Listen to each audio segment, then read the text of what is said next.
የአሜሪካው አምባሳደር መቀሌን ሲረግጡ ህወሓት ድንገተኛ ተኩስ ከፈተ። ቡድኑ በአማራ ክልል አዋሳኝ ስፍራ ባለ ኬላ ላይ ከባድ ተኩስ መክፈቱ ታውቋል። አምባሳደር ማሲንጋ መቀሌን ሲረግጡ የተከፈተው ተኩስ የህወሓትን ጠባጫሪነት ያረጋገጠ ሆኗል። አምባሳደሩ ደብረጽዮንን ሳያገኙ ከጄኔራል ታደሰ ወረደ ጋር በስልክ መወያየታቸው ተሰምቷል። ለህወሓትም ጠንካራ ማስጠንቀቂያ ሰጥተዋል። በዝርዝር ታደምጡታላችሁ። በፕሮፓጋንዳ እንዘናጋም በሸፍት ከቀይ ባህር አባረሩን ሲሉ ጠቅላይ ሚኒስትር አብይ አህመድ ተናገሩ። በኢትዮጵያ ሰማይ ላይ ያንዣበቡ ነው ላሏቸው አሞራዎችም አነጋጋሪ መልእክት ልከዋል። ህወሓት መራሹ ኢህአዴግ ቀይ ባህርን አሳልፎ በመስጠቱም ወርፈዋል። ታደምጡታላችሁ። ኢትዮጵያ ለመጀመሪያ ጊዜ የገነባቸው ግዙፍ የወርቅ ማጣሪያ ፋብሪካ ስራ ሊጀምር መሆኑን ብሔራዊ ባንክ አስታውቋል። ይህንንም ጉዳይ ይዘነዋል፣ ትሰሙታላችሁ። በአሜሪካና በኢራን መካከል የሚደረገው ጦርነት እጅጉን ተባብሶ ቀጥሏል። አሁንም ከባባድ ጥቃቶች እየተፈጸሙ ነው። የአሜሪካው ፕሬዝዳንት ዶናልድ ትራምፕ አስቸኳይ ወደ ድርድሩ ተመለሱ፣ ካልሆነ ከባድ ነገር ይከሰታል ሲሉ ዝተዋል። በሌላ በኩል የኢራን ፓርላማ አባላት ለአያቶላ ግድያ የሚወሰድን የበቀል እርምጃ ደግፈዋል። ኔታንያሁ በበኩላቸው ኢራን አስቀድማ ጥቃት የምትፈጽም ከሆነ ያበቃላታል ሲሉ ተደምጠዋል። ታደምጡታላችሁ። አክብሮታዊ ሰላምታችን በያላችሁበት የዓለም ዳርቻ የረሳችሁ የተወደዳችሁ አንድ አፍታ ሚዲያ ቤተሰቦች ከአንድ አፍታ ለአሁኑ መደመጥ አለባቸው ያልናቸውን ዜናዎች ወደ እናንተ የምናደርስበት ሰዓት ላይ ተገኝተናል። አብራችሁን ትቆዩ ዘንድ ግብዣችን ነው።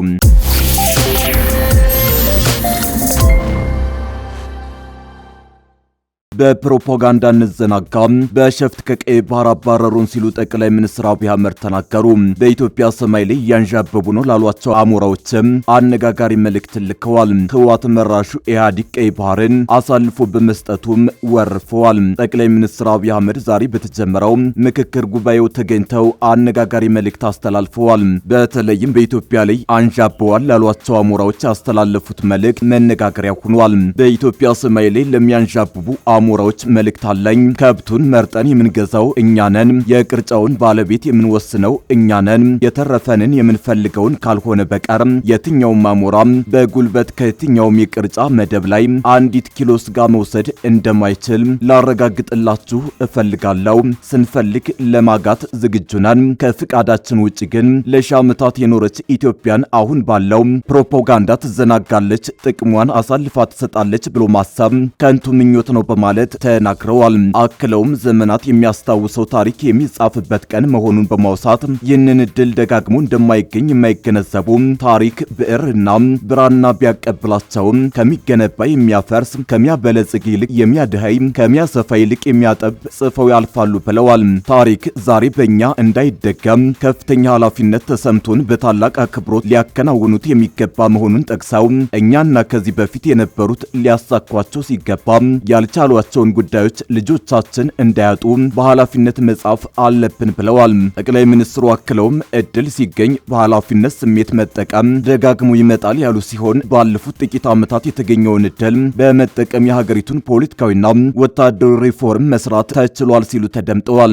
ጠቅላይ ሚኒስትሩ ኢትዮጵያ ለሺህ ዓመታት በባለቤትነት ስትጠቀም የኖረችውን ቀይ ባህር እንድታጣና የጂኦግራፊ እስረኛ እንድትሆን የተደረገችው ባልተመከረበት ውሳኔና በውስጥ ድክመት እንጂ የኢትዮጵያን ጥቅም ለማስከበር የሚችል ኃይል ስለሌለ እንዳልሆነ ገልጸዋል። በልማትና በግንባታ ወቅት ፈቀቅ የሚሉ የውጭ ኃይሎች በሀገር ውስጥ ግጭትና መቃቃር ሲፈጠር ግን በገንዘብና በሚዲያ ፕሮፓጋንዳ ጣልቃ ለመግባት እንደሚሽቀዳደሙ ጠቅላይ ሚኒስትሩ ተናግረዋል። ለውጭ ኃይሎች መጠቀሚያ በመሆን የሀገርን ብሔራዊ ፍላጎት አሳልፎ የሚሰጥ ዜጋ ላለመሆን እያንዳንዱ ኢትዮጵያዊ ጥረት እንዲያደርግ ጠቅላይ ሚኒስትሩ ጥሪ አቅርበዋል።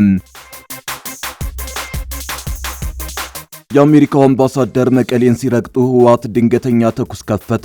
ቡድኑ በአማራ ክልል አዋሳኝ ስፍራ ባለ ኬላ ላይ ከባድ ተኩስ መክፈቱ ታውቋል።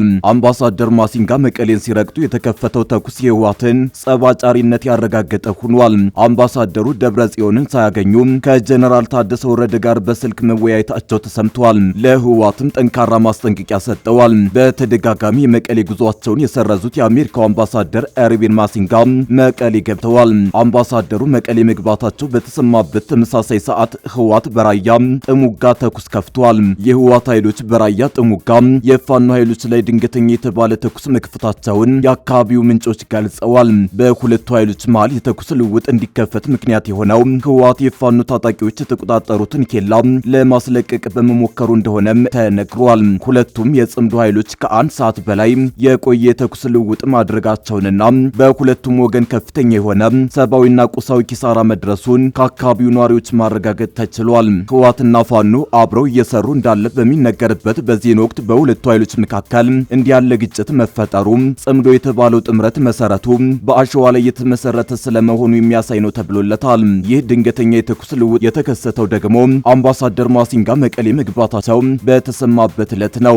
አምባሳደሩ ለተከታታይ 2 ጊዜ ከተሰረዘው የጉዞ እቅዳቸው በኋላ ዛሬ ወደ መቀሌ አቅንተው ከሁለት የህወሓት ከፍተኛ አመራሮች ጋር ተወያይተዋል።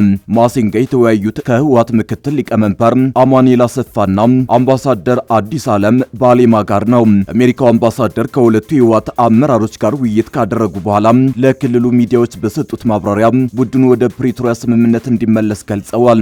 አምባሳደር ማሲንጋ የፕሪቶሪያውን የሰላም ስምምነት በመተግበር ወደ ተሟላ ዘላቂ ሰላም ለመሸጋገር በህወሓት በኩል ስላለው ዝግጁነት ጥያቄ ማንሳታቸውን ጠቁመዋል።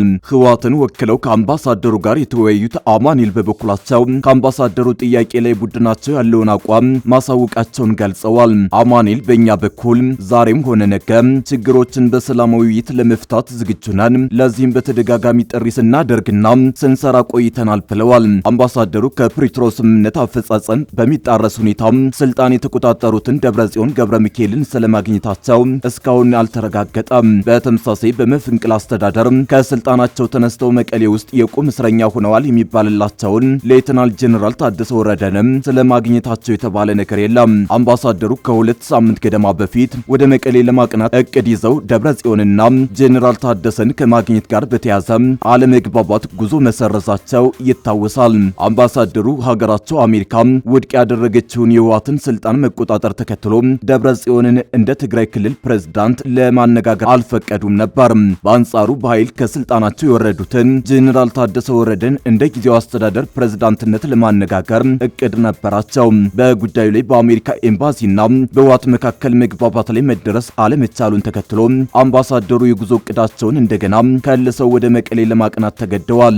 አምባሳደሩ በዛሬው የመቀሌ ጉዟቸው ደብረጽዮንንም ጄኔራል ታደሰንም አለማግኘትን መርጠዋል ተብሏል። የማሲንጋ ውሳኔ ደብረጽዮንን እንደ ፕሬዝዳንት ላለመቀበል ሲሆን እውቅና የሚሰጡትም በኃይል ለፈረሰው ጊዜው አስተዳደር ነው። ለዚህም ይመስላል የጄኔራል ታደሰ ወረደ አስተዳደር ምክትል ሆነው ቆይተው በደብረጽዮንም ካቢኔም በዛው ስልጣን ላይ የቀጠሉትን አማኑኤልን ለማግኘት የመረጡት። ኢትዮጵያ ለመጀመሪያ ጊዜ የገነባቸው ግዙፍ የወርቅ ማጣሪያ ፋብሪካ ስራ ሊጀምር መሆኑን ብሔራዊ ባንክ አስታወቀ። የኢትዮጵያ ብሔራዊ ባንክ ገዢ ኢዮብ ተካልኝ የሀገሪቱ የመጀመሪያው የወርቅ ማጣሪያ ፋብሪካ በመጪው 1 ወር ውስጥ ተመርቆ ስራ እንደሚጀምር አስታውቀዋል። ገዢው ይህንን የገለጹት የገንዘብ ፖሊሲ ኮሚቴ በ7ኛ ስብሰባው የገመገማቸውን የኢኮኖሚና የፋይናንስ ሁኔታዎች ያቀረባቸውን ምክር ሀሳቦችና የብሔራዊ ባንክ ቦርድ ያጸደቃቸውን የፖሊሲ ውሳኔዎች አስመልክቶ ሰኞ ሐምሌ 6 ቀን 2018 ዓ.ም ለመገናኛ ብዙሃን ማብራሪያ ሲሰጡ ነው። ከአፍሪካ አልፎ ከዛም በላይ በግዙፍነቱ የሚጠቀስ የወርቅ ማጣሪያ ፋብሪካ ግንባታ እየተከናወነ መሆኑን የገለጹት ኢዮብ ፋብሪካው በመጪው 1 ወር ውስጥ ተጠናቆ ወደ ስራ ሲገባ ለሀገሪቱ የወርቅ ገበያ እጅግ ከፍተኛ አቅም እንደሚፈጥር አስረድተዋል። የሀገር ውስጥ የወርቅ ማጣሪያ ፋብሪካ ወጪን በከፍተኛ ደረጃ ከመቀነሱም በላይ ቀደም ሲል ወርቅ ወደ ውጭ በመላክ እንዲነጠር ተደርጎ ከዛ በኋላ ለሌሎች ክምችት በዶላር የመሸጥ አሰራር ሙሉ ለሙሉ የሚያስቀር ነው ብለዋል። በመሆኑም ፋብሪካው ለኢትዮጵያ የወርቅ ገበያ ብቻ ሳይሆን ለአጠቃላይ ቀጠናው ትልቅ አቅም ሊሆን ይችላል ሲሉ ገልጸዋል። ገዢው ይህንን ቢሉም ፋብሪካው የት አካባቢ እየተገነባ እንዳለና ሌሎች ዝርዝር ጉዳዮች ላይ ማብራሪያ ከመስጠት ተቆጥበዋል። የፋብሪካው ግንባታ እየተከናወነ መሆኑን ከ4 ወር በፊት ጠቅላይ ሚኒስትር አብይ አህመድ በሚያዝያ 2018 ዓ.ም ከመገናኛ ብዙሃን ጋር ባደረጉት ቆይታ ለህዝብ ይፋ ማድረጋቸው አይዘነጋም። የብሔራዊ ባንክ ገዢው በሳምንቱ መጀመሪያ በሰጡት ባሰጡት መግለጫ የማጣሪያ ፋብሪካው በመጪው 1 ወር ውስጥ ወደ ስራ እንደሚገባ ከማሳወቅ ባሻገር የወርቅ ግብይትን የተመለከቱ ተያያዥ ጉዳዮችንም አውስተዋል። በዚህም ከወርቅ ግብይት ጋር በተያያዘ የቁጥጥርና የመሪነት ሚናው ከብሔራዊ ባንክ ወጥቶ ወደ ሌሎች የንግድ ባንኮች የሚዘዋወርበትን ሁኔታ በተመለከተ በዝርዝር ለማጥናት ባንኩ ቁርጠኛ አቋም ይዞ እየሰራ ነው ብለዋል። እንደ ገዢው ማብራሪያ ከሆነ በአሁኑ ወቅት ያለው የኢትዮጵያ የወርቅ ገበያ ስርዓት እጅግ ስኬታማ በመሆኑ የበርካታ ሀገሮች ልዑካን ተሞክሮውን ለመቅሰም እና ለማጥናት ወደ ኢትዮጵያ እየመጡ ነው።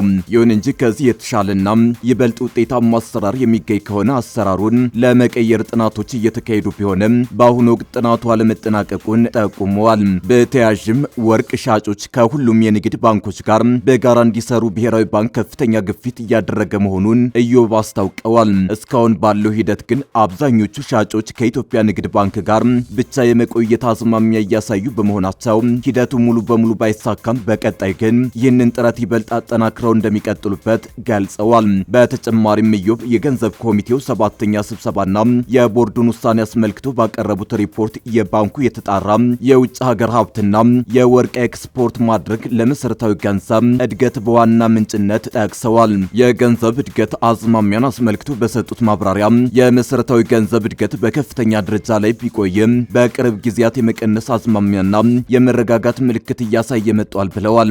ለዚህም በማስረጃነት በ2018 በጀት ዓመት የመሰረታዊ ገንዘብ ዓመታዊ እድገት በ43 በመቶ እንደነበር፣ ይህም ባለፈው ዓመት በተመሳሳይ ወቅት ከተመዘገበው 66.4 በመቶ እድገት ጋር ሲነጻጸር ቅናሽ ማሳየቱን ጠቅሰዋል። ለመሰረታዊ ገንዘብ እድገት ብሔራዊ ባንክ ከወርቅ ግዢ ጋር በተያያዘ የውጭ ምንዛሪ ክምችት በመጨመሩና ከዚሁ ጋር ተያይዞ ወደ ባንኮች የገባው ጥሬ ገንዘብ መጨመሩ እንደ ዋና ምክንያት ይጠቀሳል ብለዋል።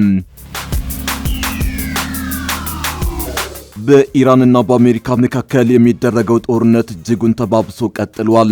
አሁንም ከባባድ ጥቃቶች እየተፈጸሙ ነው። አሜሪካው ፕሬዝዳንት ዶናልድ ትራምፕ አስቸኳይ ወደ ድርድሩ ተመለሱ፣ ካልሆነ ከባድ ነገር ይከሰታል ሲሉ ዝተዋል። በሌላ በኩል የኢራን የፓርላማ አባላት ለአያቶላ ግድያ የሚወሰድን የበቀል እርምጃ ደግፈዋል።